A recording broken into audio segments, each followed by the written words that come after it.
ॐ नमो भगवते वासुदेवाय। श्रीगुरुचरणकमलेभ्यो नमः। श्रीसत्यनारायणव्रतकथायां प्रथमोऽध्यायः। व्यास उवाच। एकदा नैमिषारण्ये ऋषयः शौनकादयः पप्रच्छुर्मुनयः सर्वे सूतं पौराणिकं खलु। ऋषयः ऊचुः व्रतेन तपसा किं वा प्राप्यते वाञ्छितं फलं। तत्सर्वं श्रोतुमिच्छामः कथयस्व महामुने। सूत उवाच। नारदेनैव सम्पृष्टो भगवान् कमलापतिः सुरर्षये यथैवाह तच्छृणुध्वं समाहिताः। एकदा नारदो योगी परानुग्रहकाङ्क्षया पर्यटन् विविधान् लोकान् मर्त्यलोकमुपागतः। ततो दृष्ट्वा जनान् सर्वान् नानाक्लेशसमन्वितान् नानायोनिसमुत्पन्नान् क्लिश्यमानान् स्वकर्मभिः केनोपायेन चैतेषां दुःखनाशो भवेत् ध्रुवम् इति सञ्चिन्त्य मनसा विष्णुलोकं गतस्तदा। तत्र नारायणं देवं शुक्लवर्णं चतुर्भुजं शङ्खचक्रगदा पद्म वनमाला विभूषितं दृष्ट्वा तं देवदेवेशं स्तोतुं समुपचक्रमे। नारद उवाच। नमो वाङ्मनसातीत रूपाय अनन्तशक्तये आदिमध्यान्तहीनाय निर्गुणाय गुणात्मने सर्वेषामादिभूताय भक्तानामार्तिनाशिने। श्रुत्वा स्तोत्रं ततो विष्णुर्नारदं प्रत्यभाषत। श्रीभगवानुवाच। किमर्थमागतोऽसि त्वं किं ते मनसि वर्तते कथयस्व महाभाग तत्सर्वं कथयामि ते। नारद उवाच। मर्त्यलोके जनाः सर्वे नानाक्लेशसमन्विताः नानायोनिसमुत्पन्नाः पच्यन्ते पापकर्मभिः। तत्कथं शमयेन्नाथ लघुपायेन तद्वद। श्रोतुमिच्छामि तत्सर्वं कृपास्ति यदि ते मयि। श्रीभगवानुवाच। साधु पृष्टं त्वया वत्स लोकानुग्रहकाङ्क्षया यत्कृत्वा मुच्यते मोहात् तच्छृणुष्व वदामि ते। व्रतमस्ति महत्पुण्यं स्वर्गे मर्ते च दुर्लभम् तव स्नेहान्मया विप्र प्रकाशः क्रियते धुना। सत्यनारायणस्यैव व्रतं सम्यग् विधानतः कृत्वा सद्यः सुखं भुक्त्वा परत्र मोक्षमाप्नुयात्। तच्छ्रुत्वा भगवद्वाक्यं नारदो मुनिरब्रवीत्। नारद उवाच। किं फलं किं विधानं च कृतं केनैव तद्व्रतं तत्सर्वं विस्तराद् ब्रूहि कदा कार्यं व्रतं प्रभो। श्रीभगवानुवाच। दुःखशोकादिशमनं धनधान्यप्रवर्धनं सौभाग्यसन्ततिकरं सर्वत्र विजयप्रदं।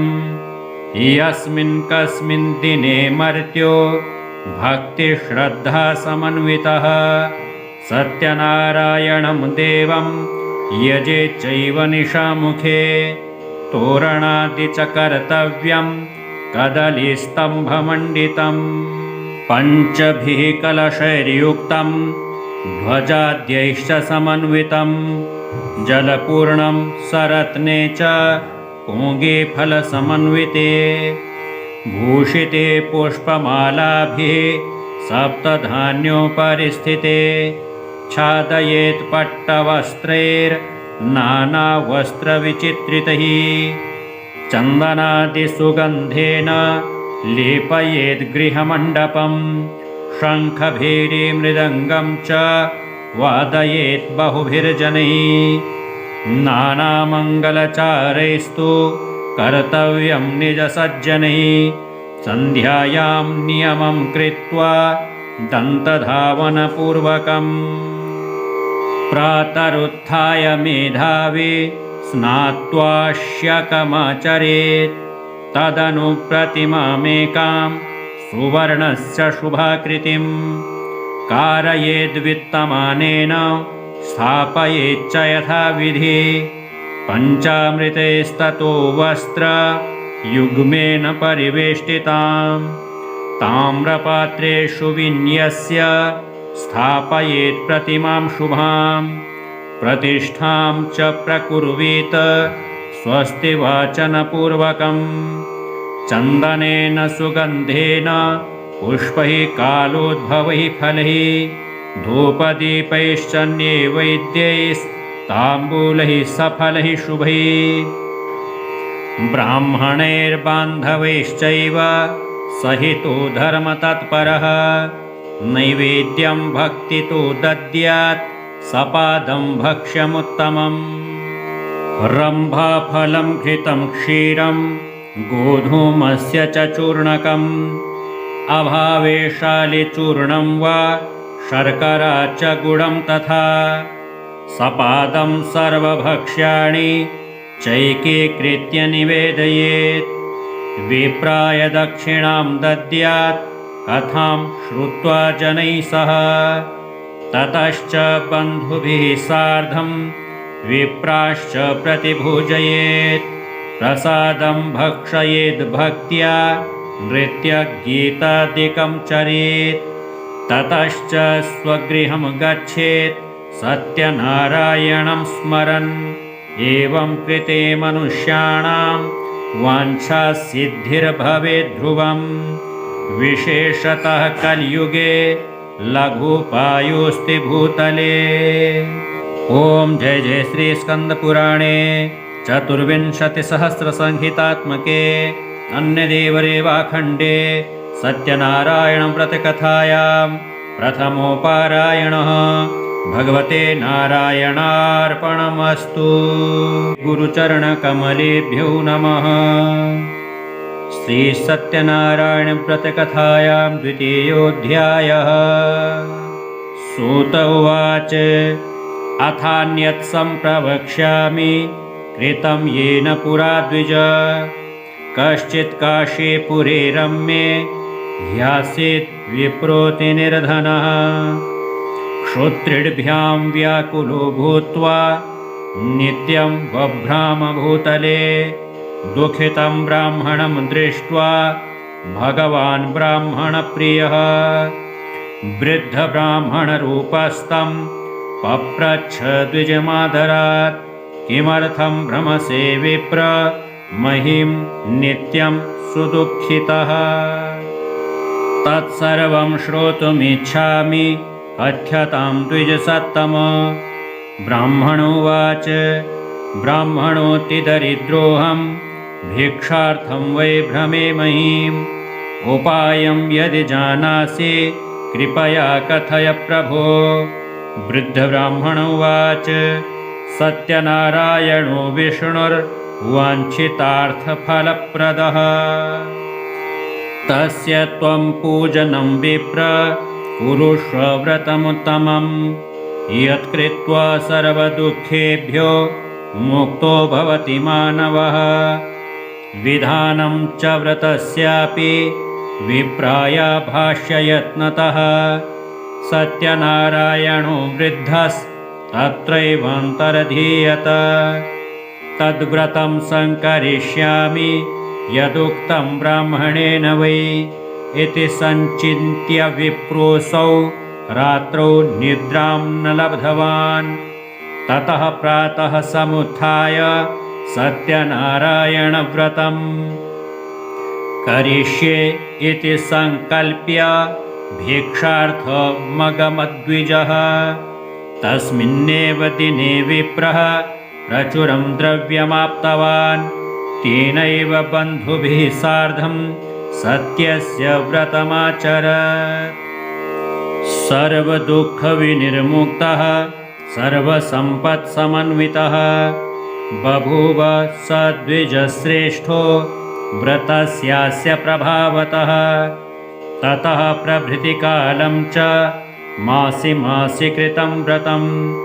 एवं नारायणस्यैदं व्रतं कृत्वा द्विजोत्तमः सर्वपापविनिर्मुक्तो दुर्लभं मोक्षमाप्तवान्।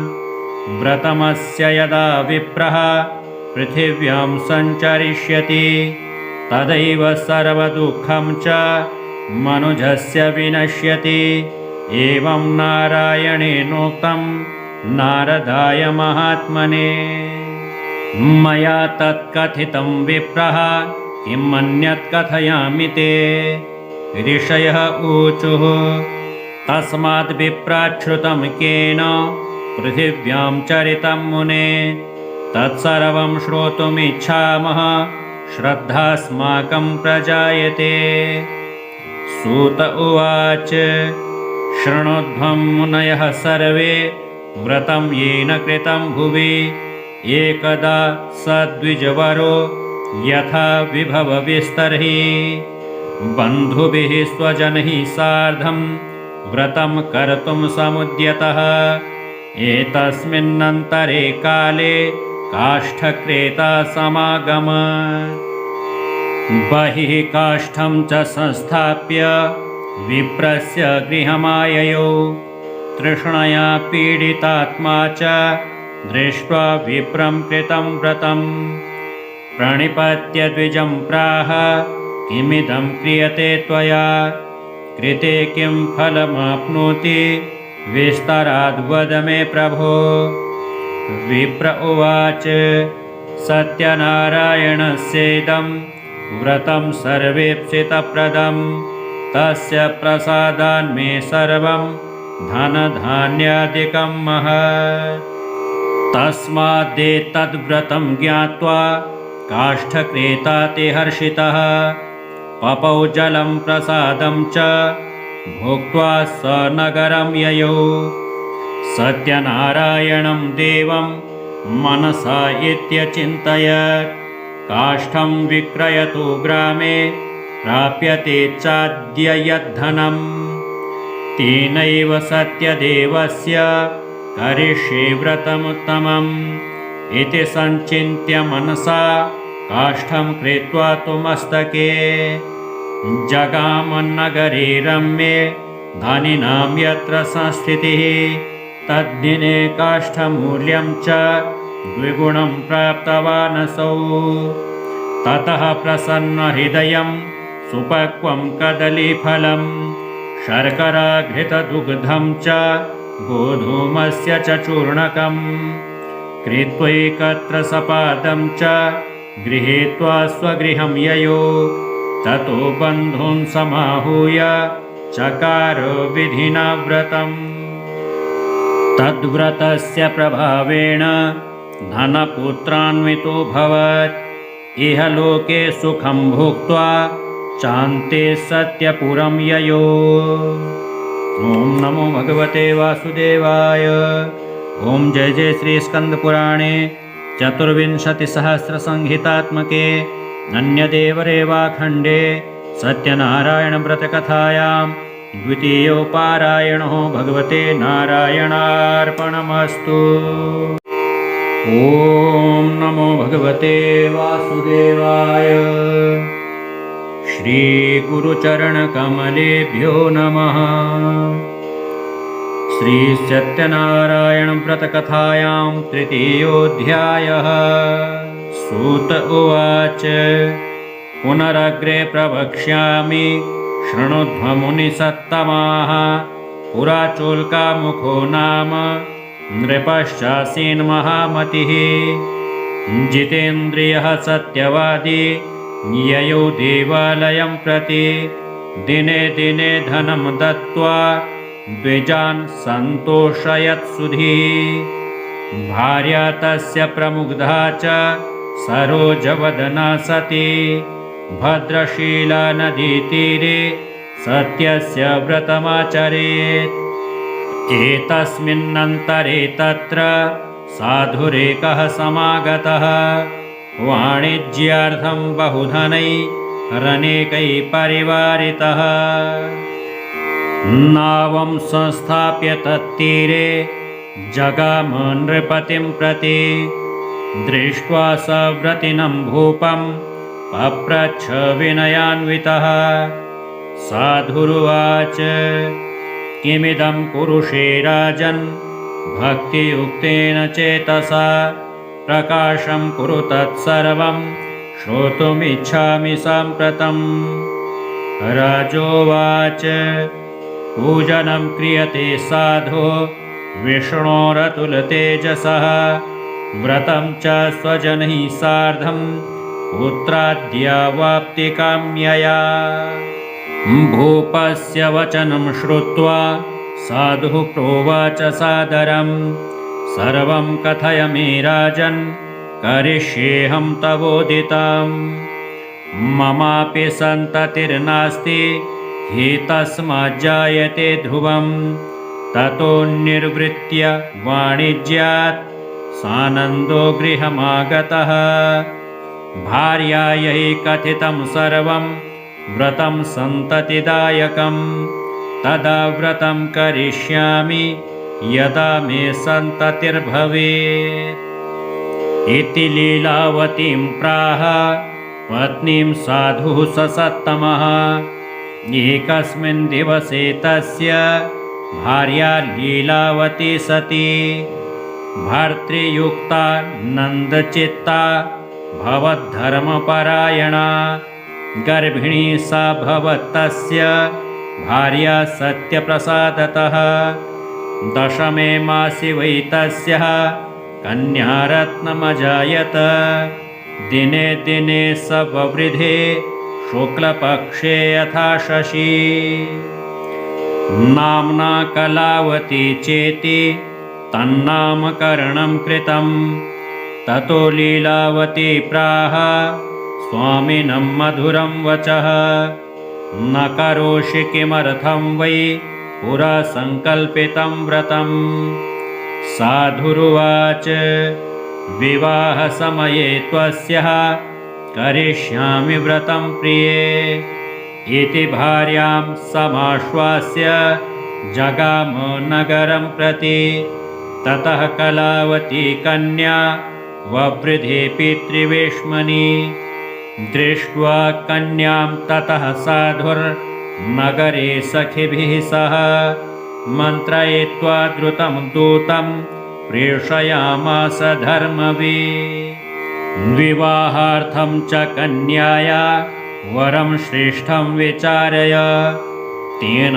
ज्ञप्तश्च दूतोऽसौ काञ्चनं नगरं ययौ तस्मादेकं वणिक्पुत्रं समादाय गतो हि सः दृष्ट्वा तु सुन्दरं बालं वणिक्पुत्रं गुणान्वितं ज्ञातिभिर्बन्धुभिः सार्धं परितुष्टेन चेतसा दत्तवान् साधुपुत्राय कन्यां विधिविधानतः ततो भाग्यवशात् तेन विस्मृतं व्रतमुत्तमं विवाहसमये तस्यास्तेन रुष्टोऽभवत् प्रभुः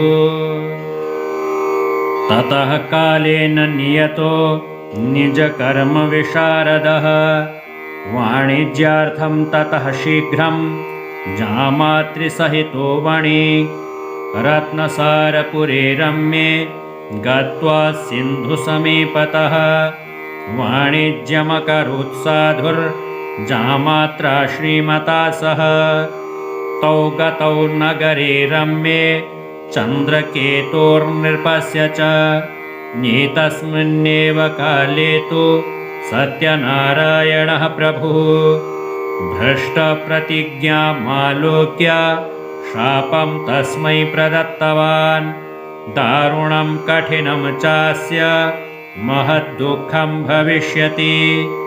एकस्मिन् दिवसे राज्ञो धनमादाय तस्करः तत्रैव चागतश्चोरौ वणिजौ यत्र संस्थितौ।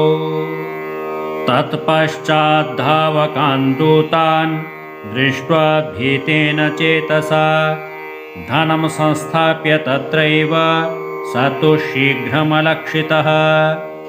ततो दूताः समायाता यत्रास्ते सज्जनो वणिक् दृष्ट्वा नृपधनं तत्र बद्ध्वा नीतौ वणिक्सुतौ।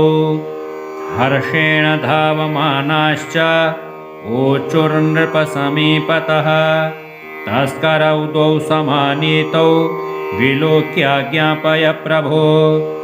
राज्ञा ज्ञप्तस्ततः शीघ्रं दृढं बद्ध्वा तुतावुभौ स्थापितौ द्वौ महादुर्गे कारागारे विचारतः। मायया सत्यदेवस्य न श्रुतं कैस्तयोर्वचः अतस्तयोर्धनं राज्ञा गृहीतं चन्द्रकेतुना। तच्छापाच्च तयोर्गेः भार्या चैवातिदुःखिता चौरेणापहृतं सर्वं गृहे यच्च स्थितं धनम्। आधिव्याधिसमायुक्ता क्षुत्पिपासातिदुःखिता अन्नचिन्ता परा भूत्वा बभ्राम च गृहे गृहे। एकस्मिन् दिवसे जाता क्षुधार्ता द्विजमन्दिरं गत्वा पश्यद्व्रतं तस्य सत्यनारायणस्य च। उपविश्य कथां श्रुत्वा वरं प्रार्थितवत्यपि प्रसादभक्षणं कृत्वा ययौ रात्रौ गृहं प्रति। माता कलावती कन्यां कथयामास प्रेमतः पुत्री रात्रौ स्थिता कुत्र किं ते मनसि वर्तते।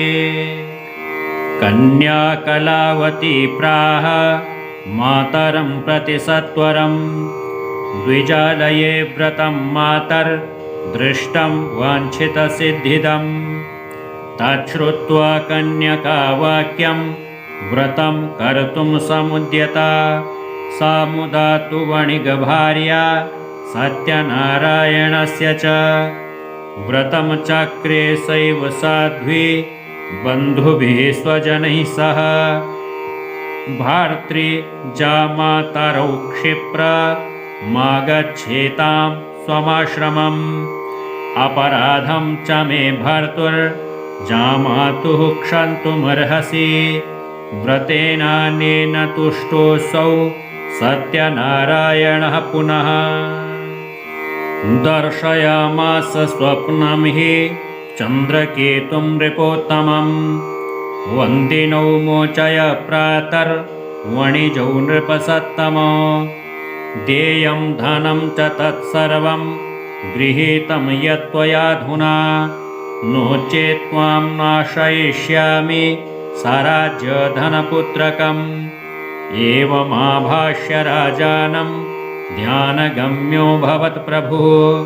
ततः प्रभातसमये राजा च स्वजनैः सह उपविश्य सभामध्ये प्राह स्वप्नं जनं प्रति। बद्धौ महाजनौ शीघ्रं मोचयद्वौ वणिक्सुतौ।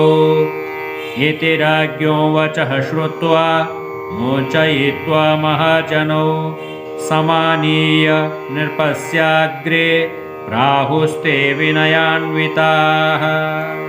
आनीतौ द्वौ वणिक्पुत्रौ मुक्तौ निगडबन्धनात्। ततो महाजनौ नत्वा चन्द्रकेतुं नृपोत्तमम्। स्मरन्तौ पूर्ववृत्तान्तं नो चतुर्भयविह्वलौ। राजा वणिक्सुतौ वीक्ष्य वचः प्रोवाच सादरम् दैवात् प्राप्तं महद्दुःखमिदानीं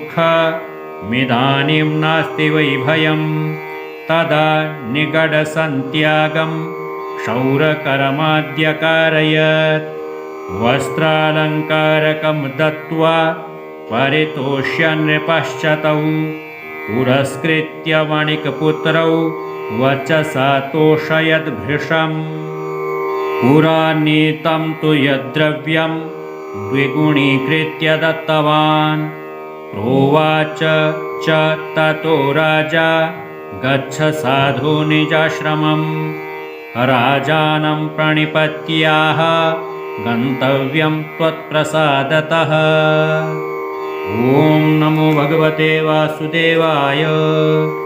ॐ जय जय श्री स्कंदपुराणे चतुर्विंशतिसहस्रसंहितात्मके अन्यदेवरेवाखण्डे सत्यनारायणव्रतकथायां तृतीयोपारायणः। भगवते नारायणार्पणमस्तु। ॐ नमो भगवते वासुदेवाय। श्रीगुरुचरणकमलेभ्यो नमः।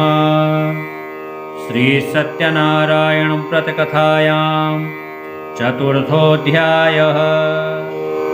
सूत उवाच यात्रां तु कृतवान् साधुर्मङ्गलायनपूर्विकां ब्राह्मणाय धनं दत्त्वा तदा तु नगरं ययौ कियद्दूरे गते साधौ सत्यनारायणः प्रभुः जिज्ञासां कृतवान् साधो किमस्ति तव नौ स्थितम् ततो महाजनो मत्तो हेलया च प्रहस्य वै कथं पृच्छसि भूदण्डिन् मुद्रां नेतुं किमिच्छसि लतापत्रादिकं चैव वर्तते तरणौ मम निष्ठुरं च वचः श्रुत्वा सत्यं भवतु ते वचः एवमुक्तो गतः शीघ्रं दण्डितस्य समीपतः कियद्दूरे ततो गत्वा स्थितः सिन्धुसमीपतः गते दण्डिनि साधुश्च कृतनित्यक्रियस्तदा उत्थितां तरिणीं दृष्ट्वा विस्मयं परमं ययौ दृष्ट्वा लतादिकं चैव मूर्छितोऽन्यपतद्भुवि लब्धसंज्ञो वणिकपुत्रस्ततश्चिन्तान्वितोऽभवत् तदा तु दुहितुः कान्तो वचनं चेदमब्रवीत् किमर्थं क्रियते शोकः शापो दत्तश्च दण्डिना शक्यते तेन सर्वं हि कर्तुं चात्र न संशयः अतस्तच्छरणं यामो वाञ्छितार्थो भविष्यति जामातुर्वचनं श्रुत्वा तत्सकाशं गतस्तदा दृष्ट्वा च दण्डिनं भक्त्या नत्वा प्रोवाच सादरम् क्षमस्व चापराधं मे यदुक्तं तव सन्निधौ एवं पुनः पुनर्नत्वा महाशोकाकुलो भवत् प्रोवाच वचनं दण्डी विलपन्तं विलोक्य च मारोदिः शृणु मद्वाक्यं मम पूजा बहिर्मुखः ममाज्ञया च दुर्बुद्धे लब्धं दुःखं मुहुर्मुहुः तच्छ्रुत्वा भगवद्वाक्यं स्तुतिं कर्तुं समुद्यतः साधुरुवाच त्वन्माया मोहितः सर्वे ब्रह्माद्यास्त्रिदिवौकसः न जानन्ति गुणान् रूपं तवाश्चर्यमिदं प्रभो मूढोऽहं त्वां कथं जाने मोहितस्तव मायया प्रसीद पूजयिष्यामि यथा विभवविस्तरैः पुरा वित्तं च तत्सर्वं त्राहि मां शरणागतं श्रुत्वा भक्तियुतं वाक्यं परितुष्टो जनार्दनः। वरं च वाञ्छितं दत्त्वा तत्रैव अन्तर्दधे हरिः। ततो नौकां समारुह्य दृष्ट्वा वित्तप्रपूरिताम्। कृपया सत्यदेवस्य सफलं वाञ्छितं मम इत्युक्त्वा स्वजनैः सार्धं पूजा कृत्वा यथाविधि हर्षेण च भवत् पूर्णः सत्यदेवप्रसादतः। नावं संयोज्य यत्नेन स्वदेशगमनं कृतं। साधुर्जामातरं प्राह पश्य रत्नपुरीं मम। दूतं च प्रेषयामास निजवित्तस्य रक्षकम्। दूतोऽसौ नगरं गत्वा साधु भार्यां विलोक्य च प्रोवाच वाञ्छितं वाक्यं नत्वा बद्धाञ्जलिस्तदा। निकटे नगरस्यैव जामात्रा सहितो वणिक् आगतो बन्धुवर्गैश्च वित्तैश्च बहुभिर्युतः। श्रुत्वा दूतमुखाद्वाक्यं महाहर्षवती सती सत्यपूजां ततः कृत्वा प्रोवाच तनुजां प्रति व्रजामि शीघ्रमागच्छ साधु सन्दर्शनाय च। इति मातृवचः श्रुत्वा व्रतं कृत्वा समाप्य च प्रसादं च परित्यज्य गता सापि पतिं प्रति। तेन रुष्टः सत्यदेवो भर्तारं तरणीं तथा संहृत्य च धनैः सार्धं जले तस्याममज्जयत्। ततः कलावती कन्या न विलोक्य निजं पतिम्। शोकेन महता तत्र रुदन्ती च पतद्भुवि दृष्ट्वा तथा विधां नौकां कन्यां च बहु दुःखिताम्। भीतेन मनसा साधुः किमाश्चर्यमिदं भवेत्। चिन्त्यमानाश्च ते सर्वे बभूवुस्तरिवाहकाः। ततो लीलावतीं कन्यां दृष्ट्वा सा विह्वलाभवत्। विललापाति दुःखेन भर्तारं चेदमब्रवीत्। इदानीं नौकया सार्धं कथं सोऽभूदलक्षितः। न जाने कस्य देवस्य हीलया चैव साहिता। सत्यदेवस्य माहात्म्यं ज्ञातुं वाक्येन शक्यते। इत्युक्त्वा विललापैव ततश्च स्वजनैः सह। ततो लीलावती कन्यां क्रोडे कृत्वा रुरोदः। ततः कलावती कन्या नष्टे स्वामिनि दुःखिता। गृहीत्वा पादुकां तस्या नुगन्तुं च मनोदधे। कन्यायाश्चरितं दृष्ट्वा सभार्यः सज्जनो वणिक् अतिशोकेन सन्तप्तश्चिन्तयामास धर्मवित्। हृतं वा सत्यदेवेन भ्रान्तोऽहं सत्यमायया। सत्यपूजां करिष्यामि यथा विभवविस्तर्हि। इति सर्वान् समाहूय कथयित्वा मनोरथम् नत्वा च दण्डवद् भूमौ सत्यदेवं पुनः पुनः। ततस्तुष्टः सत्यदेवो दीनानां परिपालकः। जगादवचनं चैनं कृपया भक्तवत्सलः। त्यक्त्वा प्रसादं तव कन्या पतिं द्रष्टुं समागता। अतो दृष्टो भवतस्यः कन्यकायाः पतिर्ध्रुवं। गृहं गत्वा प्रसादं च भुक्त्वा सायति चेत् पुनः। लब्धभर्तृसुता साधो भविष्यति न संशयः। कन्यकां तादृशं वाक्यं श्रुत्वा गगनमण्डलात् क्षिप्रं तदा गृहं गत्वा प्रसादं च बुभुज सा।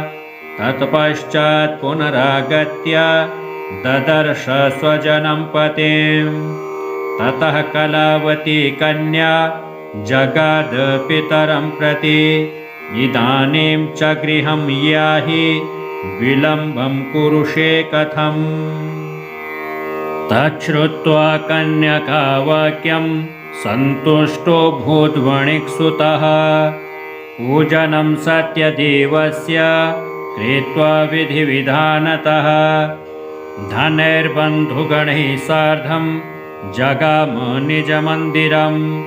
पौर्णमास्यां च सङ्क्रान्तौ कृतवान् सत्यस्य पूजनम्। इह लोके सुखं भुक्त्वा चान्ते सत्यपुरं ययो। ॐ नमो भगवते वासुदेवाय। जय जय श्री स्कंदपुराणे चतुर्विंशतिसहस्रसंहितात्मके नन्यदेवदेवाखण्डे सत्यनारायणव्रतकथायां चतुर्थोपारायणः। भगवते श्रीमन्नारायणार्पणमस्तु।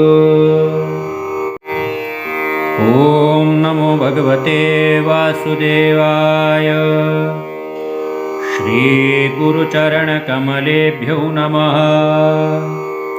अथ श्रीसत्यनारायणव्रतकथायां पञ्चमोऽध्यायः। सूत उवाच अथान्यत् सम्प्रवक्ष्यामि शृणुध्वं मुनिसत्तमाः। आसीत् तुङ्गध्वजो राजा प्रजापालनतत्परः। प्रसादं सत्यदेवस्य त्यक्त्वा दुःखमवापसः। एकदा स वनं गत्वा हत्वा बहुविधान् पशून्। आगत्य वटमूलं च दृष्ट्वा सत्यस्य पूजनं गोपाः कुर्वन्ति सन्तुष्टा भक्तियुक्तः स बान्धवाः। राजा दृष्ट्वा तु दर्पेण न गतो न ननाम सः।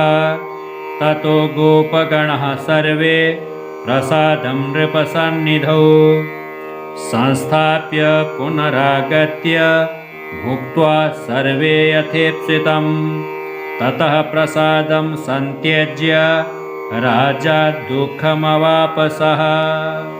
तस्य पुत्रशतं नष्टं धनधान्यादिकं च यत् सत्यदेवेन तत्सर्वं नाशितं मम निश्चितम्।